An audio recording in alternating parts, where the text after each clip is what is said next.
Olá pessoal, tudo bem? Hoje vou tirar todas as dúvidas de vocês sobre uso capião. E quem vai responder as perguntas vai ser o Vitor Lisboa, advogado especialista no mercado imobiliário. Depois da vinheta.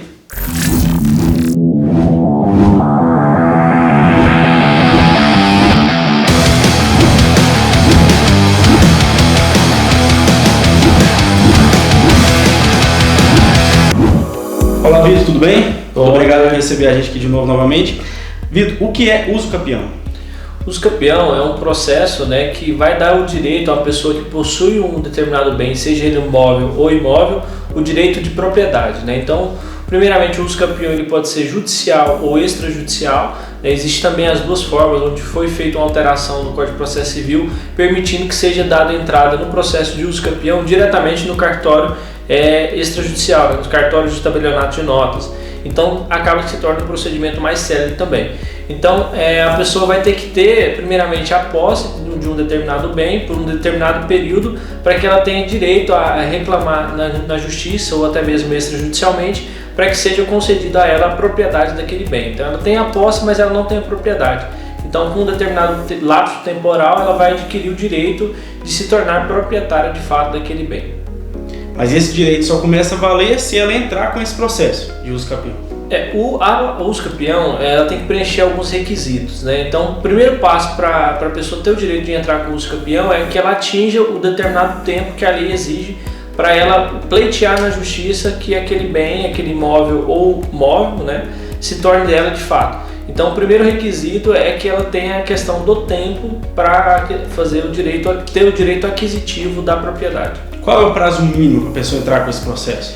O prazo mínimo ele vai depender muito da questão se a pessoa tem algum documento, por exemplo, às vezes antigamente passava a compra e venda, às vezes só por um recibo, por um contrato, e acabava que a pessoa não registrava aquele patrimônio. E aí posteriormente não conseguiu de fato registrar de forma legal por ela não ter nenhum documento válido que o cartório autorize esse registro. Uma escritura para Exato. Aí nesse caso a única medida que pode às vezes existir é de fato a pessoa entrar com o uso capião. Então vai depender muito se ela tem um título, se ela não tem, depende de onde que é o imóvel, se é rural, se é urbano, qual o tamanho da área, então isso vai variar muito de acordo com cada situação. A pessoa tem uma casa, um imóvel residencial, tem 6, 7 anos, 10 anos que ela mora lá, ela já pode entrar? Regra geral sim, a partir de 5 anos é possível sim já ter o direito de um uso capião. Aí tem situações que são 10 anos, então a gente vai ter que analisar cada caso para falar de forma precisa se com 5, com 10 anos ela vai ter direito a fazer uso capião daquele bem, daquele patrimônio, daquele imóvel. Eu vejo muitas pessoas que têm imóvel alugado, que tem medo, falam assim, eu não renovei com o inquilino, já tem 5, 6 anos que eu estou com o primeiro contrato de aluguel. Não corre o risco ou corre o risco dessa pessoa que aluga dela entrar com esse processo de uso capião? Não, de forma alguma. Havendo a questão de um documento que comprova que existe a locação, até mesmo o contrato verbal, ele já é um contrato. Quando você passa para a pessoa o direito a ela usar aquele imóvel, mas ela está fazendo um pagamento, então existe um contrato. Se houve um contrato escrito no primeiro contrato e houve a prorrogação automática, presume-se como válido aquele contrato. Então, risco de uso capião nessa situação não existe. A uso capião ela só vai existir quando a pessoa tiver a propriedade do imóvel como se sua fosse. Então, por exemplo, vamos supor que se você tem uma propriedade de um lote e você deixou o lote lá e uma pessoa invadiu aquele lote, está fazendo plantação, até mesmo construiu naquele imóvel e está lá há 5, 10 anos. Então, se você não reclamar essa propriedade sua, ou se você não entrar com ação judicial ou buscar meios de tirar aquela pessoa da posse do imóvel, aí sim você corre o risco de perder a propriedade. Mas do contrário, não existe esse risco. Sobre o terreno é muito, muito importante o que você falou. Mas vamos lá, eu tenho um terreno aqui na cidade, eu mudei, estou morando no exterior. 5, 6, 7 anos que eu estou morando, não estou vendo meu terreno, mas eu estou pagando IPTU certinho. Mesmo assim, eu corro risco de alguém invadir, construir no meu terreno e entrar com esse processo? Sim, sem dúvida. O fato de você estar pagando o imposto sobre o bem não lhe dá a garantia de que a pessoa perca o direito da uso capião. Então é importante que você tenha alguém que esteja vigiando esse patrimônio, para que não haja uma invasão e não haja uma ocupação daquele imóvel. Até mesmo às vezes a pessoa nem constrói, mas às vezes ela cerca ali e faz alguma benfeitoria ali e ela é tida como proprietária daquele imóvel por 5, 10 anos, e aí sim surge o direito para ela entrar com um processo de uso capião, ainda que não haja uma construção no lote. Vitor, e tem diferença entre um processo e outro de uso campeão ou é tudo a mesma coisa? Sim, existe diferença sim, Diego. No caso do uso campeão extraordinário, né, a pessoa ela vai ter a posse daquele imóvel por um prazo de 15 anos. Né? É exigido que ela tenha essa posse mansa e pacífica por um prazo mínimo de 15 anos. Em alguns casos, por exemplo, quando ela usufruir desse imóvel para moradia ou para sustento, né, produção de algum bem, por exemplo, ela planta, alguma coisa desse sentido, esse prazo, nesse caso, poderá ser reduzido para 10 anos.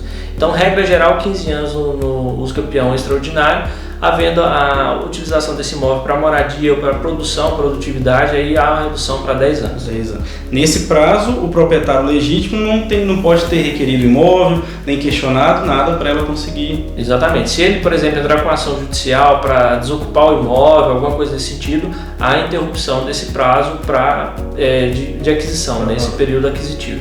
Esse prazo ele pode ser somado entre um comprador e outro. Eu comprei um imóvel que já estava, entre aspas, invadido, a pessoa já tinha 5 anos, passou para mim, eu fiquei com mais 5 anos. Isso conta para somar os 10 anos ou não? Não, aí a comprovação vai ser de cada pessoa, né? Não há como você transferir para outro terceiro, né, um direito que em tese é de uso capido um imóvel, isso não existe. E qual que é o outro tipo, os outros dois tipos? No caso, nós temos também a uso campeão ordinária, que nesse caso há uma redução do prazo também para 10 anos, né, desde que a pessoa comprove que está na posse mansa e pacífica daquele imóvel, e também existe a boa fé, né, ou seja, que ela não está de má fé para fazer a aquisição daquele patrimônio. E se ela tiver utilizado esse imóvel também para moradia ou para produtividade, esse prazo de 10 anos vai ser reduzido para 5 anos também, para ela ter esse direito de fazer uso campeão. Lembrando que se a pessoa já adquiriu o direito de uso campeão, por exemplo, era de 5 anos, ela já está no imóvel há 7 anos, 6 anos, ainda que haja a interposição, por exemplo, do proprietário do imóvel de alguma medida judicial, ela já tem o direito adquirido de discutir esse direito de uso campeão. Então, o fato de ela não ter entrado com um procedimento de uso campeão não exclui dela o direito. Então, por exemplo, o proprietário soube que seu imóvel foi invadido 11 anos depois e a pessoa ainda não deu entrada no procedimento de uso campeão. Se houver uma interposição de alguma medida judicial do proprietário de fato, de direito, para que haja desocupação do imóvel, a pessoa vai poder entrar na justiça com ação de uso campeão para discutir de fato, para que haja transferência da propriedade, porque ela já adquiriu, né? Então, se ela ficou 10 anos e não houve nenhuma interpelação, alguma coisa nesse sentido, o proprietário perdeu, né, o direito da propriedade em razão desse desleixo que ele teve com o seu patrimônio. Vitor, e no caso de imóveis rurais, é o mesmo prazo, é a mesma coisa ou tem alguma diferença? No caso dos imóveis rurais, né, de uso campeão especial rural, que vai limitar, por exemplo, o tamanho da propriedade, né? Então pode ser uso capido do imóvel de até 50 hectares, desde que também haja posse mansa e pacífica, que a pessoa que está fazendo uso campeão, assim como nas demais situações, que ele não tenha outro imóvel registrado no nome, então ele não pode ter outra propriedade. No caso de imóveis rurais, isso vale para todo o território nacional, né? E também que ele tenha usufruído, né, esteja usufruindo do imóvel para utilização, né? Seja para moradia, para sustento da sua família, né? Para produtividade, para trabalho. Então, nesse caso, sim, ele poderá, desde que tenha a posse do imóvel por pelo menos 5 anos. Então, o prazo mínimo é de 5 anos rural. 5 anos. Então, ele é menor no geral assim dos residenciais, né? Isso. E temos também a última situação, que é o uso campeão especial urbano, né, que vai exigir também, né, a posse mansa e pacífica, a utilização do imóvel para uso, né, para moradia, para sustento da sua família, né, para às vezes produção, alguma coisa nesse sentido. E também tem a limitação do tamanho, que é 250 metros quadrados, que é essa uso campeão especial urbano. Então tem que respeitar esse tamanho máximo que a legislação determina. Não sendo desse tamanho, vai ter que haver uma adequação em outra espécie de uso campeão extraordinário, uso campeão ordinário, nesse tipo de situação. Então é isso, pessoal. Obrigado, Vitor, por tirar essas dúvidas. E para mais dúvidas, mais perguntas que vocês tiverem, vou deixar o telefone dele, vou deixar o Insta para vocês seguirem. E é isso aí, até o próximo vídeo.